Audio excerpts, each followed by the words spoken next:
I'm Catherine Fink, I'm from Christchurch, and continuing on with this wonderful theme this morning that we have, three strands of the morning seem to be the impact that occupation has on health and well-being, our unique role as occupational therapists working with people throughout living with and managing long-term health conditions, and the unique opportunities that we bring to the contribution to the delivery of healthcare in the community.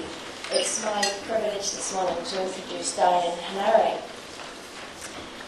At the Auckland Regional Pain Service, Diane developed a passion for self-management of health issues and skills to help people find their own solutions. Diane completed the Advanced Diploma in Occupational Therapy in 1987. She was Winston Churchill Fellow in 1991, and she completed her Masters in Health Science in 2001. Her thesis is titled Images of Pain. Diane currently lives and works in the far north as a private contractor. She runs whakamana hauora programs for the PHO. She runs a small bed and breakfast.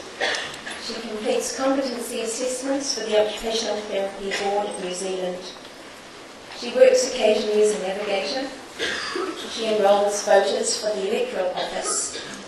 And she continues to be mother to her adult children, their partners, and nana to 8 grandchildren. And every day she still manages to fit in a walk along the beach. Diane's presentation this morning will begin with a brief narrative of the journey towards occupational therapists and clergymen in primary healthcare in Northland. She will then engage us in a discussion and idea generation to answer some questions about how we can move the journey forward. So, exploring new areas of practice in primary healthcare, please welcome the Francis Rutherford Lecture Award recipient for 2012, Diane Henare.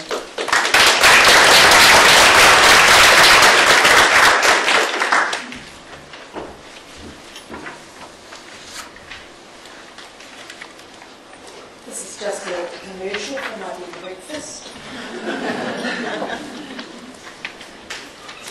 Most of my official occupational therapy working life has been within the hospital structure in its various manifestations since 1966.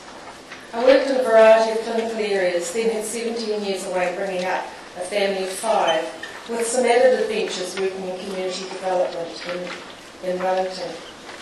In 1984 I returned to work in the mental health area, thanks to Linda Wilson down here, then moved to the Auckland Regional Pain Service.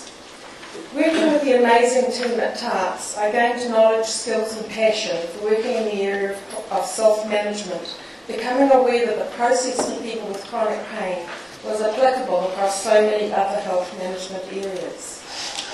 Then the move to Northland in 2009. Before leaving TARPS, I'd worked out a plan to offer pain services to providers in Northland, knowing that the only services available were out of funded ADHB, which had very limited resources, and a few services that ACC offered. My Auckland colleagues helped put ideas together, and with great confidence I approached the CEO of the Ngāti Health Service, whom I knew. I thought that using networks already known was the place to start. He read my proposal, made no comment, but said he'd get back to me.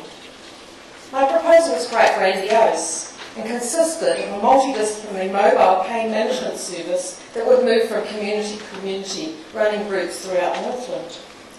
From demographic studies, I knew that 20% or more of the Northland region population would have persistent pain at a very minimum.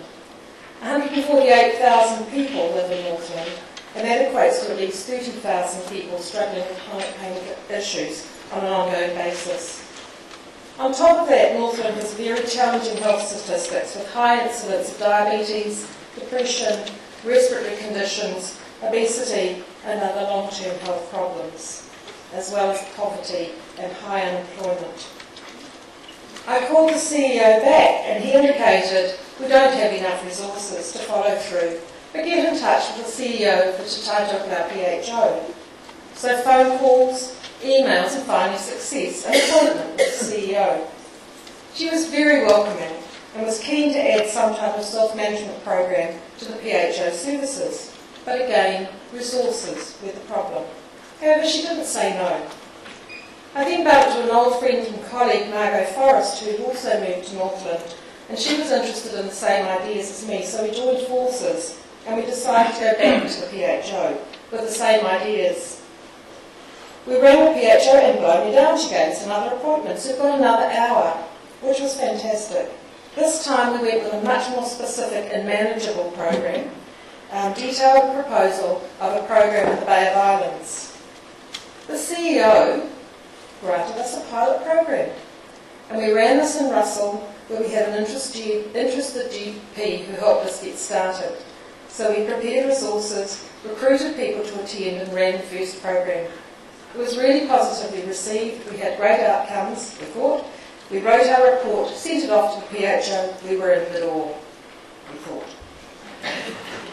We then received a call from the PHO stating that they decided to follow up with a different health management program out of Stanford University. Because while they liked what they did, they wanted evidence. They wanted a program that had proven efficacy. However, they offered to have us trained in the Living a Healthy Life with Chronic Conditions program, with the idea that we would run local programs but become trainers for additional facilitators in other areas in the north. So we weren't employed as occupational therapists specifically, but they recognised our experience and enthusiasm, and that we had the energy to pursue the process. The training completed and the program, known as Whakamana, was established. We had a contract to run 3 programs each year. The task began with considerable recruitment work to establish enough participants for local groups in small towns or marae and building relationships with GP practices. This is a 6-session program running over 6 weeks, 2.5 hours a week. The PHO was behind the program, participants valued the program, and 2 of the participants have gone on to become trained as facilitators. However, the biggest barrier is in fact the GP practices, and both GPs and practice nurses in many places seem to struggle to see the value of self-management, and there are definitely issues of power and control at play. Nurses make comments to us like, "Oh, I didn't think my clients needed the program, they're actually managing quite well." Or the GP who said he thought it was very important that the GP remained in control of all of the input that his patients had. However, small glimmers of light. There is a nurse in one practice who keeps a list of possible participants, and when she knows we're having a group, she faxes it to us and we do the follow-up. And another GP who said, "Haha, I know when my patients have been to your group because they come to me with a list."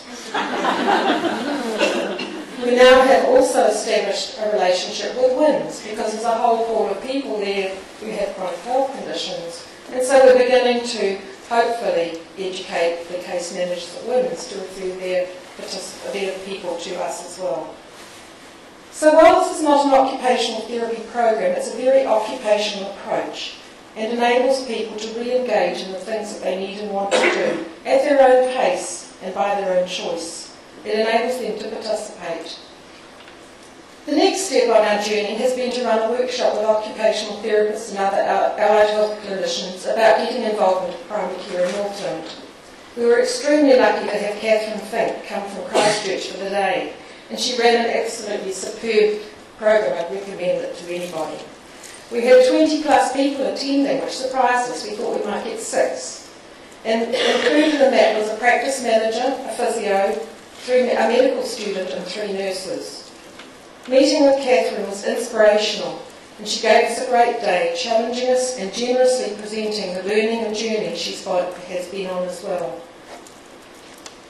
The Better Sooner, More Convenient Health discussion paper, published in 2007, talked about better, sooner, more convenient, and I've just realised, I haven't clicked my slide, more convenient primary care, including moving services closer to home, coordinating chronic care and support, and devolving more care to the primary sector with the wider use of allied health professionals was among the main proposals.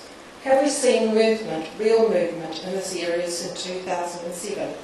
As Mary Ann asked, how many occupational therapists are working in primary care?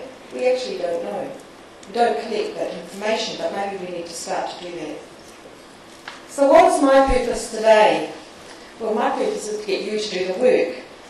The story of my journey is about requiring perseverance, patience and passion with issues raised of limited resources, poor knowledge of working with occupational therapists, GPs and nurses understanding of what primary care could offer, what we have to offer, and ministry guidelines, ministry funding. Today, I'm inviting you collectively to consider how we can continue this journey into primary health care, build some strategies and plans to move forward and strategise around these barriers. There are many other therapists out there doing this task, but we need more. And it's a place where employment opportunities, as Mary Ann said, are only going to grow. And if we can get some of the barriers out of the way and see some of the opportunities, we can have a big part to play in this.